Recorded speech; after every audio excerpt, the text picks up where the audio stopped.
This is the MandaLOREians Explosion Network's Mandalorian After Show, where we're breaking down each and every episode of the original Disney Plus series. Of course, Season 2 is just around the corner, kicking off next week. We're here to discuss the trailer for Season 2. My name's Dylan Blight. Joining me this season, as he was last season, Ashley Hobley. Hey Dylan, excited to be here to talk about Yeetle every week. Yeah, Yeetle. That's everyone's just giving in. They gave him a name, the child. Some people still call him Baby Yoda. I should have brought it. I don't have it here for the video version of the show, but I brought the other week. I brought the Black Series, the child, or when I ordered it from Amazon, I'm ordering my Baby Yeetle, right? But tiny little thing. But so that's all I thought about when it arrived in the mail, and I unpacked it and it said on the box, the child. And I just wanted to get a Sharpie and go, no. Yeetle. Get out of here. Yeah. So buy a second one and then change the and then deface the box. I could. That was only $15. Cheap. That's not too bad. That's pretty cheap. Actually. Well, is it just Baby Yoda? Just Yeetle? It's Yeetle and Toad and something else. Like it's got a couple little bits of yeah, so it's not like as big as your Ahsoka or no. It's a tiny one, but still, Black Series are usually expensive. But nonetheless, I don't know if there's a more expensive one. I've seen some of those full size Yeetle like plushies and stuff. They're like $100. Although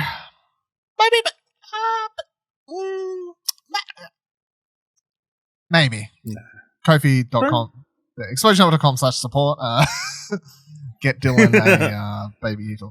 All right, so of course, this episode we are just going to be discussing the main trailer, giving our overall thoughts and impressions of the trailer and what we think is going to be happening in Season 2. Just a little bit of a refresher before we come into Season 2 this next Friday.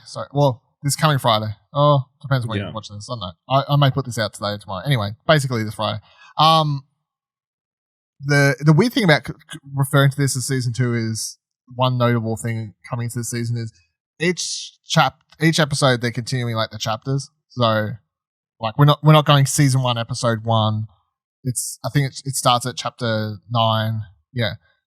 So it's like Chapter 9, Chapter 10. It's like 11. The Good Place. Yeah, like they're not Season 1 Episode 1. It's chapters going on. So it's cool.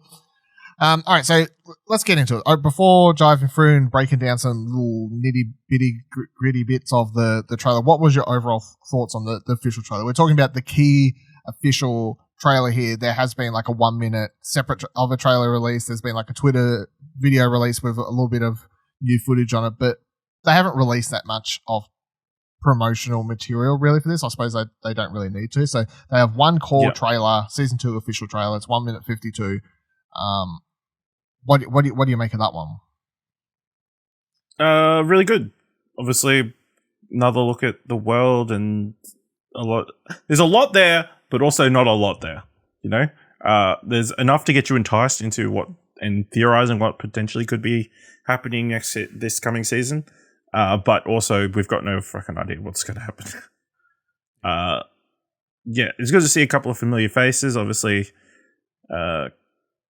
Cara Dune and Carl Weathers is back as well. Yeah, it seems like he's going to be spending the season trying to find a home for Baby Yeetle. And it doesn't go well.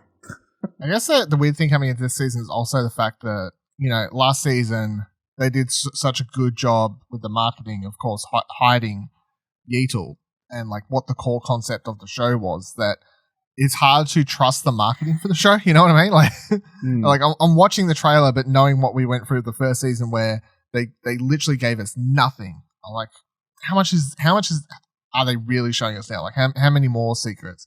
Of course, there's all the rumors of, you know, Ahsoka showing up this season, the continued rumors of Boba Fett showing up this season, you know, and if all of these things are big key episodes, the trailer really doesn't give you fuck all. Like, you don't even see in the trailer a single shot of Moff Gideon, who we know is after him.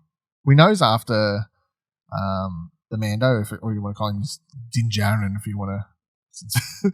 I'm just. By the way, we're just continuing to call him the Mando. I'm not. No, I know we got his real name last episode, second last episode. But everyone's going to call him the Mando. So everyone's just going to call him the Mando. It's like, come on. But yeah, obviously, Moff Gideon is the key bad guy who the first season builds up. And at the end of the first season is revealed he has the Darksaber and everything. You'd think he would be at least shown once in the trailer for the second season. I mean, Giancarlo Esposito is a very busy actor. Maybe he hadn't shot any scenes yet. He's saving them all till the end of the shoot, so... It's possible. Because he's not in this trailer. He's not in the other 1 minute trailer. Teaser thing. He's not in any of the little Twitter bits I've seen him put out with slightly different footage. Non-existent. Although we know he's obviously still chasing him down. That's like the core. It's like he's the big bad. He's the big bad. Yeah, at the moment, exactly. So it's interesting that we don't see anything of him at all. I do the overall trailer. I guess I remember the first time I watched it. Cool. Started from more Mando, obviously, but the other takeaway I guess I got was that it seems we're going to more locations, or at least it feels like we're going to more locations. Like the show feels not like the first season was contained to like one planet. We did have several planets, obviously, but it felt a lot. This season feels a lot. Well, we came back to Navarro a bunch of times. Yeah. Whereas this season, obviously, with the key setup being he's literally traveling around the galaxy, looking for other Mandalorians or looking for Jedi, which he's not going to have much finding, obviously. We know that as an audience. He doesn't know that as the Mando. But given that he's going to have to travel around a lot more, it's like the show's going to feel a lot more like a road movie, I guess, in that regard. Although potentially. Yeah, you have to wonder how they're going to spread the breadcrumbs now that he's got the hook in. You know, it's like find Jedi or find more Mandalorians that can help you find Jedi. But the key goal being to find Jedi to deliver Yeetle to the Jedi because that's his quote unquote people. You know, it's like such a big thing. Like as soon as you involve Jedi, I wonder how they're just going to spread the breadcrumbs and because we know the episodes are still going to have that. Not full monster of the week, but you know, like there's going to be self-contained plot elements and characters and whatnot on different episodes, especially if we're to believe the stuff about Ahsoka and whatever else. It's like, well, that's probably just going to be a one episode if that's true. If Boba Fett shows up, that's going to be a return trip to fucking Tatooine for some reason. But but again, I'm like, if we're going back to Tatooine, you better give me a good damn reason as to why we're going back to that sand heap. You know? All right, so to break down some of the key things, I did post an article when the trailer dropped. So I'm just going to run through that. Of course, if you want to look at it yourself, explosionnetwork.com, or it's up on the video version if you're watching that, so that's helpful. So the trailer starts. We see the Mando and the child walking through into an unknown city under the cover of darkness while we hear the voice of the armorer for the first season repeating the speech she gave in the season finale. You must reunite it with its own kind. This is the way. That was like a chill moment to the whole. I can't tell if they're playing into the meme or it's just, that's just the way. I mean, that's the important catchphrase from It's an important catchphrase, but I'm like, are they playing into the meme by making sure it's included in the opening of the trailer? I guess. So the rest of the trailer has lots of small shots that could be from the first episode for all we know, but it does appear to be several different planets. This includes a desert planet, which I'll assume is Tatooine since we've been there before, and because Tusken Raider is riding a bantha. So yeah, we do see that one shot, Tusken Raider on top of bantha. Now, I'm not sold on this because, of course, the first season showed us mental blanking on the fucking names, but the little motherfuckers that steal his shit, right? So that wasn't on Tatooine, remember? Jawas. Jawas, yeah, I'm being a bad Star Wars fan. But we saw Jawas on, and everyone at first thought that was going to be Tatooine because they're like, Jawas, Tatooine. They did something interesting, of course, in the first season where they're like, those Jawas had like different colored eyes or, you know, something that, the twin suns maybe makes their eyes look different. I don't know. Anyway, that first season showed us that Jawas aren't only on Tatooine, which of course makes sense. But Tusken Raiders, as far as we've seen, are seen to be implied to be, I guess you could call it like the native to Tatooine, right? Like that seems to be where they're from, not like a traveling alien group that's on different planets and they set up on sand planets because they love sand planets. It seems like Tusken Raiders, like that's their home.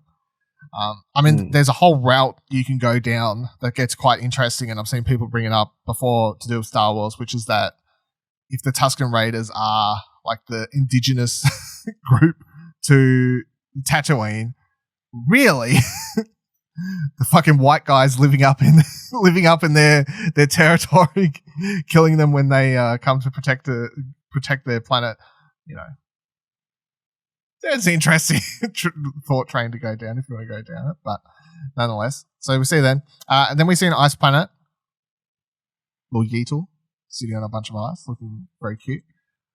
That one, obviously, though, the key ice planet from Star Wars franchise is Hoth.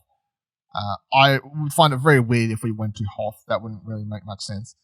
So I have cool two options I wrote here. A, it's a planet where the Clone Wars animated series finished, and Mando is searching for signs of Ahsoka Tano. So, in case you haven't watched the Clone Wars, the season finale, the final episode, Ahsoka and Rex, they like crash on this planet, and she ends up dropping her lightsaber there, and the show skips ahead a bunch of time, and then it shows Vader arriving, and it's now covered in ice, that planet, and he finds her lightsaber there. So, could be a sign, especially if they like. It could be a breadcrumb, because if you need to hand the Mando breadcrumbs throughout the season for him to find, like, at least every couple of episodes, I feel like we need to have some sort of, you know, like here's another breadcrumb to lead him in a direction. Like it'd be really weird if the whole season he's just running around directionless, you know. But him finding like Ahsoka Tano's lightsaber because someone gave word of like it being hidden out here, or, you know, I don't know, like it could be a thing. And then of course with all the rumors of her being in the season, could lead him to her. So that could be a thing. You know? And then I put B. It holds a Kyber Crystal cave, and he's looking for that and potential signs of Jedi inside. We do see the Mando walk inside an ice cave that looks like a lot like a Kyber Crystal caves we've seen in Star Wars later in the trailer, which he does. There's a shot of him like walking between these stuff. If you've never seen a Kyber Crystal cave in like the animated season or something, if you play Jedi Fallen Order, that game takes you to a good Kyber Crystal ice cave in the game. And I feel like what they show, a quick shot in the trailer, does look like what we've seen a couple times to be these Kyber Crystal caves. And that would make sense, I guess. You know, like, here's a rumor from someone, don't know where any Jedi are, but I know a bunch of them used to hang out at this one area, or I know there's like a place of where they used to get their power from here.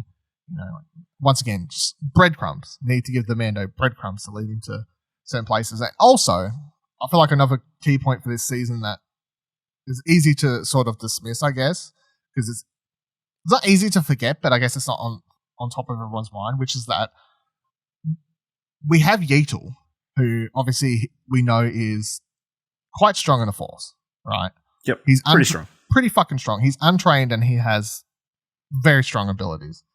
And I feel like it would be weird for the show to just never touch on the idea of him like tapping in or trying to hone that power. And of course he's a baby, quote unquote, you know, like baby. So he's not going to get like, he's not going to meet like Ahsoka or someone and suddenly get training. But you could take him to like spiritual Jedi places and have him connect with those places, which would be something that we haven't seen in live action Star Wars before. We've seen sort of more spiritual Star Wars stuff done in the comics and books and the animated shows, but we've never seen it done in live action. So that could be something new and fresh and a way to touch on that side, which people, I feel like every time I see people online talking about this, a lot of people seem to forget that, you know, you've got this really untrained but obviously quite powerful Force user. Like, are we really not going to dive a bit deeper into that? After these shots, we then see the Mando at some dock and even going on a boat ride. There's a lot of Quarren on the docks. Shout outs to them. In the same scene, because of a trick of editing, we see a hooded woman watching presumably the Mando and the child. This woman has been confirmed to be WWE wrestler Sasha Banks. The internet has quickly grabbed onto the idea that she could be playing Sabine Wren from Star Wars Rebels. When we last saw that character, she was heading off with Ahsoka Tano, also rumored for this season, to search for Ezra Bridger, a Jedi who disappeared with Grand Admiral Thrawn. A, how do you feel about Sasha Banks being this? And B, without having like watched other than the few things I've like suggested you watch for Alderaan Explosion for Rebels, how would you feel about her playing Sabine Wren? It's an interesting theory. I don't think she is going to be Sabine. I think obviously she's a wrestler first and foremost. I don't think they would hand that role to someone who has done barely any acting previously.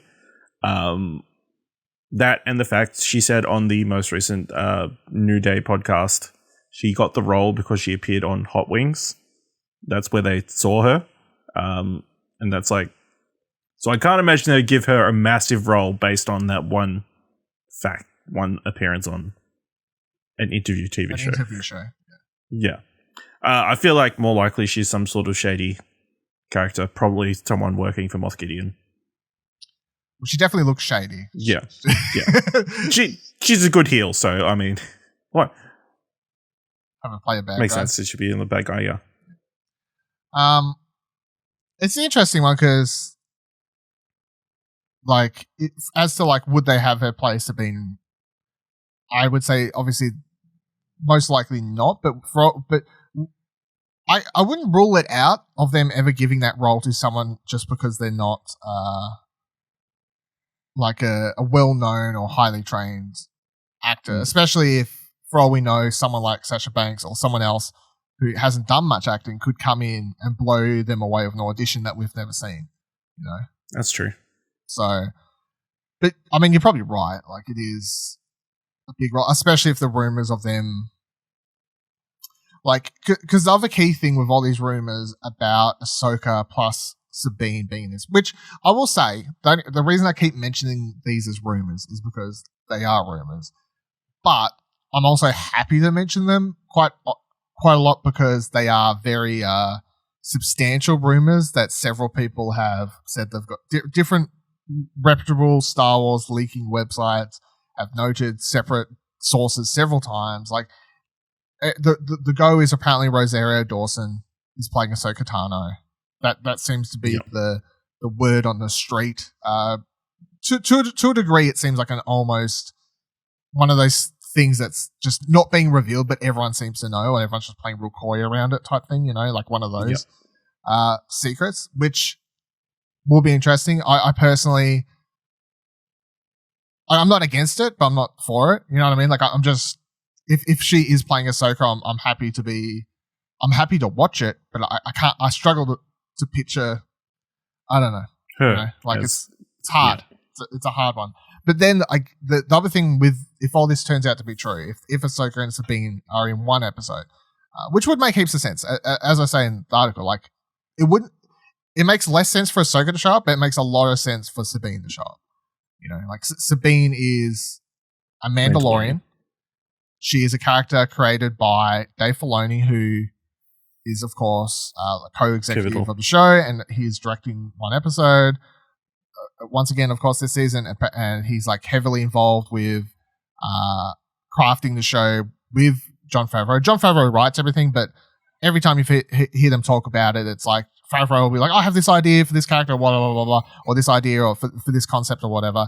And then, you know, Filoni comes in and says, oh, yeah, that would be really cool if we use this character because, of course, he's the, you know, Star Wars encyclopedia and all that sort of stuff. So Sabine's a character he created from Rebels, well-loved character, one of the only sort of couple Mando good characters we have floating around with names, unless the Mando literally returns to home, but probably not going to happen.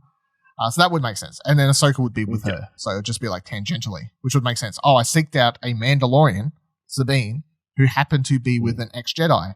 That works out really well when you're trying to find a Jedi, and then potentially Ahsoka can say, do a whole line of not a Jedi anymore, but you can go in this direction, kind of thing. But then I would also ask, like, are they just setting up? Would it be a setup episode for the spin-off Sabine and Ahsoka animated show that is also being long rumored to have already been in production and potentially could be coming like next year or something like that, but they just haven't announced it, so I don't know. The other thing I'll say as to why this probably isn't Sabine, Sacha Banks Sabine, her outfit's too bland. It could be underneath. Like, the one shot we see, she has a hoodie on, like a hooded cloak. You know? Yeah, so it could be underneath, probably. No. She could wear it in Star Wars. I could picture, but like Sacha Banks, like the way she plays and dresses up, like quite flashy, blingy, whatever the fuck you want to call it, like her WWE character. That works for Sabine, someone who wears customized, painted Mandalorian gear and goes around like spray tagging shit in Rebels and whatever. You know, like I could see her playing and looking that character older. You know? Okay, like that's why I never ruled it out, because I'm like, I could see it. So then I wrote here, since the Mando is looking for a Jedi this season, let's run down the Jedi who are alive and could lead the Mando to them. So obviously Luke Skywalker is alive, but I'm going to put it at like a 0.15% chance that Luke Skywalker ever shows up in the Mandalorian TV show. Very fucking surprised. But again, he is one of a couple Jedi that we know of. If they did it, would they recast? What is probably going to be a thing for a couple of these. Recast or DH? I'd rather them just cast someone, because I'm quite okay with just being like, that's Luke Skywalker, you know, especially if there's only one episode or it's just like a throwaway line, whatever. But given how much Disney loves using that de-aging shit, that's, I guess, the likely thing if we ever see it. It'll let the fans have Luke Skywalker come back and play the Luke Skywalker they all love. Yeah, it's true. One they want to see. I guess this is the prime time of Luke. Yeah. Leia Organa, of course. Yeah, we now know, like, time wise, where Mando fits in. After the Rise of Skywalker revealed that Leia was getting trained around this time, so that's a thing. I feel like this is even less likely. This one's less likely. For obvious reasons, very less likely. Yeah. But again, she is one of a couple who are Force sensitive or Jedi, whatever. Ahsoka Tano, of course, as I mentioned before, she's not a Jedi, but she is what she was a Jedi. She is Force sensitive. So I mentioned Sabine, someone else who could show up because of Ahsoka, and then someone else who could help lead to potential Jedi or whatever is Harrison Dula.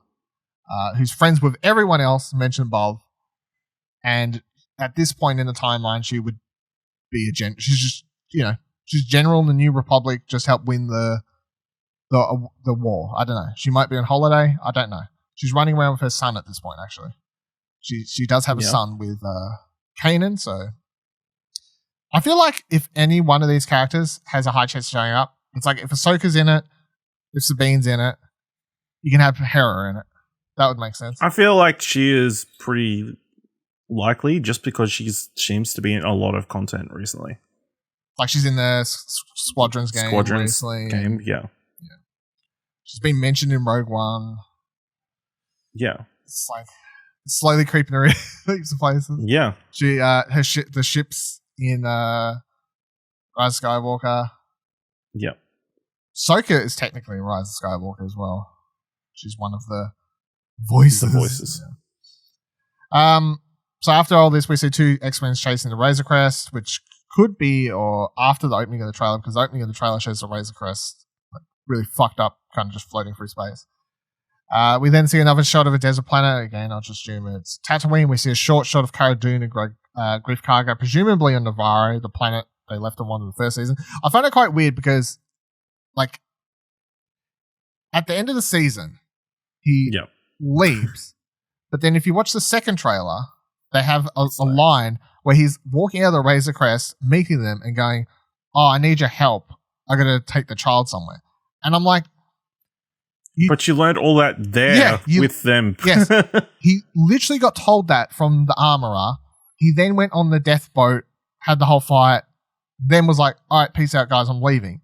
So then what? He gets up in the sky and is like, oh, fuck, He was whoops. like, oh, shit. Yeah, does it fucking... This is a 3-man job. Does a U-turn, comes back down to Navarro, is like, hey, hope you missed me. I They're changed like, my mind. You was gone like 30 minutes, dude. It's quite weird. I don't know. Anyway. We'll fucking see how that plays out. The trailer then heads towards a big finish with several shots of TIE fighters and what I assume are the hallways of the remaining Star Destroyer. The Rogue One vibes are high here with that prominent alarm ring in the background, which of course is from you can hear that in the original movies, but I always think of it from Rogue One because they made it so much more prominent of the Rogue One movie and also the Rogue One promotional material. So then there are several shots of scout troopers chasing the Mando, and then he seems like he's trapped underwater at one point. And then we see a shot of him finally taking off to the sky in what hopefully is a bit more control of his jetpack compared to how he went at the end of the first season, because as we all know, he was definitely on his L plates. Barely on his L plates, I think.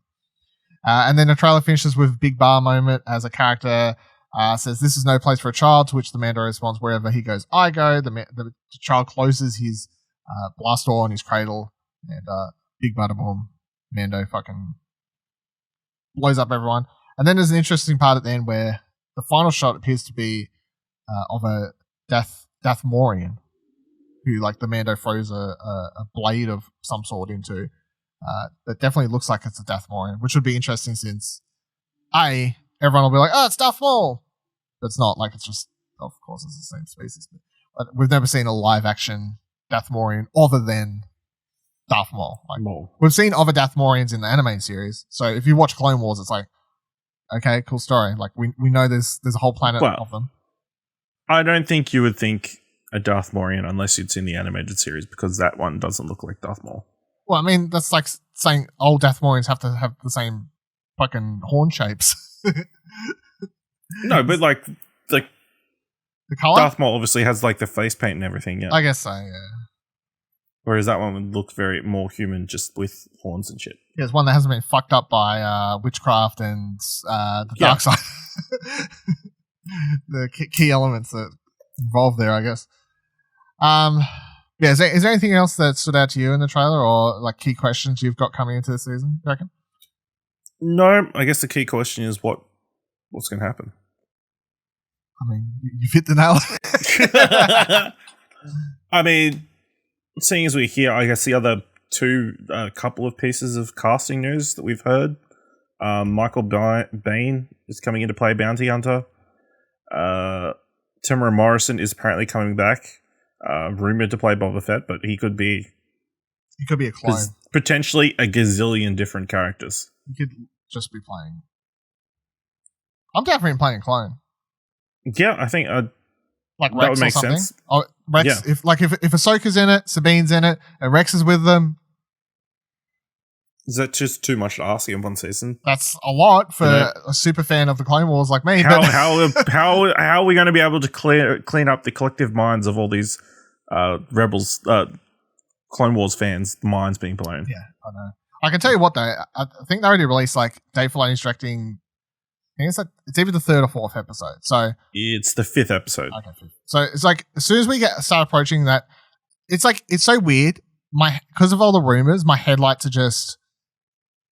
I'm going to be waiting all season for that episode. Going, well, if any episode is going to have all of them in it, it's that one. It's going to be the Filoni directed episode. So, yeah. You know. And then also Katie Sackhoff says she's going to reprise her role as Bo-Katan. Forgot about that. Hey, that does make sense. That's cool. That's awesome. That's obviously highly noticeable because Bo-Katan had the Darksaber, and then clearly doesn't. Now she doesn't. So there's lots of questions there. And as I think I said, obviously when I was talking about the first season, whenever the Darksaber come in and I talked about it, it's like out of all the animated characters that you could bring in to this show, Bo-Katan was the one that made the most sense because Mandalorian, B, used to have the Darksaber, and C, not to disparage like voice actors or whatever, but it's like, again, Katie Sackhoff is notable. Yeah, Katie Sackhoff is a notable actor that does a lot of live action work, who happened to do some voice acting work, including playing this animated role. So it's like she is that character. She can play that character. She looks and can get an arm and do that character. It's like the character that transfers from animated to live action with the most ease out of all the animated characters they've ever done. So yeah, that's the one that makes the most sense. Yeah. And then the other one was Timothy Oliphant as Cobb Vanth, who apparently will be wearing Boba Fett's Mandalorian armor. And Boba Fett goes to yeah, because they did Reclaim I can't remember exactly, but like the one time they've ever mentioned, like for anyone that cares, which I suppose if you're listening or watching to this, you have to some degree. The one time they've ever mentioned Boba Fett in any of the canon extended years material was in the first Star Wars Aftermath book. They had like these little interlude chapters between the main story, and one of the little short stories was a bunch of basically what do you call them, like scavengers who apparently scavenged Boba Fett's armor, and they were like hauling it around or whatever. But they made sure to note even in that story, and this is back in it would have been like early 2016, I think, our first Aftermath. Probably. That would have made sense, I guess. Or yeah, somewhere like there, or 2015. But they made sure to note there, they're like, we found the armor, but we never found a body. Like even all the way back then, they began teasing this bullshit. Yep. And I remember that one short story was enough for like Reddit for like a solid month to be like, they never found the body. There's a body. What's happening? And then of course everyone was like, he's going to be in the Force Awakens. Schrodinger's Mandalorian. Yeah. That's what it is. Maybe. Could be. He's both dead and not dead. Zombie Mandalorian. Maybe that's what we got happening. Yeah. Well, I think they'll do it. Of course, we're both excited for. It's only a week away. Shadow Returns, only a week away. I'm still. Maybe I will. Maybe I won't. I still kind of want to do a rewatch. Of course, I could do it while doing other stuff, so it's possible I may try and make time for it. But also, it's not that long. Like when you think about it, it's like 4 hours. Really. Yeah, it's not like rewatching the entire first season because of that. Some episodes were like 20 minutes, some episodes were like 30 minutes, but you forget that the show doesn't have majorly long episodes. So maybe I won't do that. I definitely feel like I should at least rewatch the finale or something like that. The two-part finale or something like that. But looking forward to Mandalorian Season 2 kicking off, of course, Friday the 30th of October, and then it's a week-by-week release schedule. I think it finishes up early December, like the first or second December week of 18th is the last episode. So, but of course you will be able to check back and listen and or watch us talk about and react to each episode here. You can do that by heading to explosionnetwork.com. You can find the video version on youtube.com/explosionnetwork, or if you'd rather just listen to our voices, of course, Apple Podcasts, Spotify, whatever. Search for the Mandalore, LOREIANS, MandaLOREians, of course. If you want to follow us on Twitter, head to explosionnetwork.com/Twitter to find all of our Twitters there. And until next week for the first episode of Season 2, we have spoken.